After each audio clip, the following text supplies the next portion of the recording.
Vale, vamos a meternos a fondo con esto. Venga. Hoy tenemos sobre la mesa un solo documento, pero es de los que dan para hablar, ¿eh? Sí, uno potente.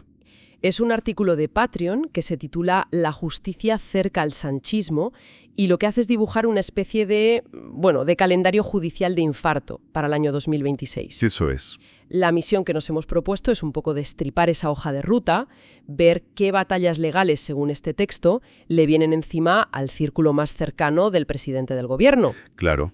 Y ojo, porque no habla de un solo frente. No. ¿Habla de tres?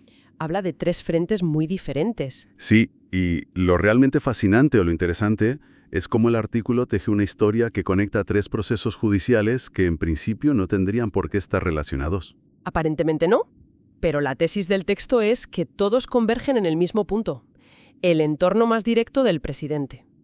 Claro. Hablamos de su familia y de sus aliados políticos más fieles. Entiendo. Así que el objetivo de hoy es entender bien cada caso, quién es quién, y sobre todo, pues, analizar las consecuencias que se plantean. Perfecto. Vamos a hablar del caso Koldo, del asunto que implica al hermano del presidente y finalmente del que afecta a su mujer, Begoña Gómez. Perfecto. Pues empecemos por el principio, por el que el artículo sitúa como el primer gran juicio de 2026, el famoso caso Koldo. El primero en la lista, sí. El texto nos sienta en el banquillo a tres nombres que ya nos suenan a todos. José Luis Ábalos, el que fuera ministro de Transportes, su exasesor, Koldo García, y el empresario Víctor de Aldama. Exacto. El artículo insiste mucho en la importancia de Ábalos, lo define como la antigua mano derecha de Sánchez. Y el impulsor principal de las primarias que lo devolvieron al poder. Esa es la clave para entender por qué este caso tiene el peso que tiene en la narrativa del artículo. Claro. No es un exministro cualquiera, es una figura simbólica del ascenso de Sánchez. Y para que entendamos la magnitud de lo que se juega aquí, el texto suelta un dato que es como poco demoledor. Un momento, porque he leído la cifra varias veces para asegurarme de que no me equivocaba. Es que es fuerte. Estamos hablando de una petición de la Fiscalía de 24 años de cárcel para un exministro. 24 años. Eso suena a una auténtica barbaridad. Ayúdame a ponerlo en contexto. ¿Esto es una petición habitual para este tipo de delitos? No, que va. No es nada habitual. Es una petición de pena altísima, reservada para los delitos más graves de corrupción. Claro. Peticiones así las hemos visto en casos como Gürtel o Los Ere. Lo que nos dice una cifra tan elevada es que la Fiscalía considera que los hechos son de una gravedad extrema. Entiendo. Y que tiene pruebas para sostener múltiples delitos, probablemente prevaricación, cohecho, malversación. Ya. La acusación central, como se detalla en el texto, es el presunto cobro de comisiones ilegales por la compra de mascarillas y material sanitario. Y además, durante lo peor de la pandemia. Exacto. En un momento de emergencia nacional. El contexto es fundamental aquí. Claro, el contexto lo es todo. Y el artículo añade otro detalle que me ha llamado mucho la atención. Menciona que tanto Koldo García como otra persona implicada están en prisión provisional. En Soto del Real, sí, desde noviembre del año anterior. Supongo que esto también es muy significativo, ¿no? No se manda a alguien a prisión provisional a la ligera. Exactamente. Y vale la pena detenerse un segundo aquí. La prisión provisional es una medida cautelar muy seria. Es la más grave de todas. La más grave. Un juez solo la acuerda si considera que hay un riesgo claro de fuga, de que se puedan destruir pruebas o de que se vuelvan a cometer delitos similares. Vale. Que lleven en la cárcel desde finales del año pasado sugiere que, al menos en esa fase inicial, el juez vio indicios muy sólidos y un riesgo real. Entiendo. Son estos dos elementos, la petición de pena estratosférica y la existencia de prisión provisional, los que el artículo usa para dejarnos claro que este no es un caso más. Es el primer pilar de ese cerco del que habla el titular. Bien, ya tenemos el primer frente. El círculo político más cercano, el hombre que le ayudó a volver al poder con una petición de cárcel durísima. Eso es. Pero lo que el artículo argumenta es que la presión no se detiene ahí. La siguiente pieza de este supuesto cerco se mueve a un terreno, mucho más sensible. Muchísimo más. La familia. La familia. Así es. Pasamos del escudero político al vínculo de sangre. El segundo frente judicial que se analiza es el que afecta a David Sánchez, el hermano del presidente. Vale. ¿Y aquí de qué se le acusa? Aquí la acusación es por un presunto delito de enchufe en la Diputación de Badajoz, por el que se podría enfrentar, según el texto, a una pena de hasta 3 años de cárcel. Sí, pero lo que me llama la atención de esta parte del artículo no es tanto la acusación en sí, que es bastante directa, Ajá. sino todo el lío que se montó alrededor de quién podía acusar y quién no. El texto le dedica bastante espacio a una especie de culebrón procesal. Sí, lo sé. ¿Por qué le da tanta importancia a esa parte? No es solo un detalle técnico. Es una muy buena pregunta. A primera vista parece un tecnicismo, pero lo que el texto sugiere es que esa batalla procesal es muy reveladora. A ver. Nos cuenta la historia de cómo Miguel Ángel Gallardo, que era el secretario general del PSOE de Extremadura, intentó personarse como acusación en el caso.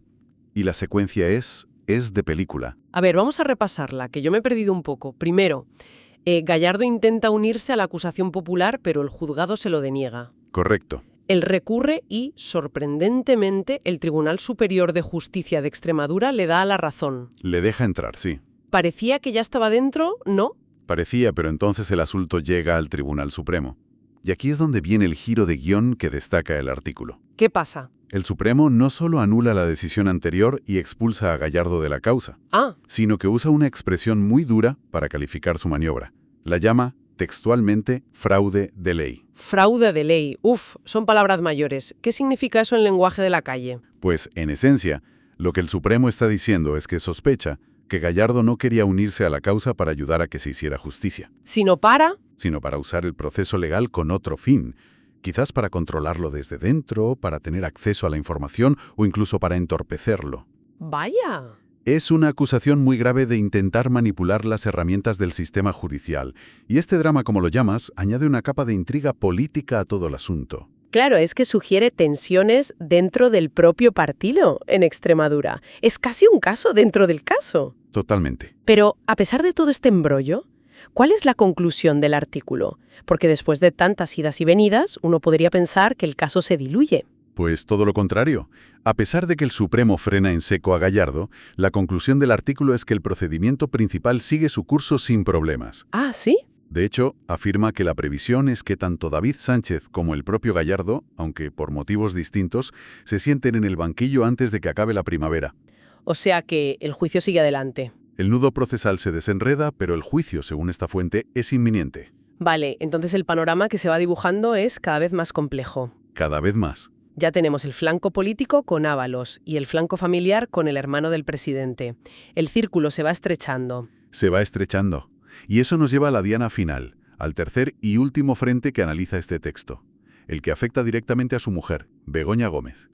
Este es el capítulo que el propio artículo califica como el que podría golpear a Sánchez en su línea de flotación. Madre mía. El tono que emplea el texto aquí es distinto, lo presenta como el caso con mayor potencial de daño político y personal. El artículo detalla que el juez, Juan Carlos Peñado, está a punto de terminar la fase de instrucción.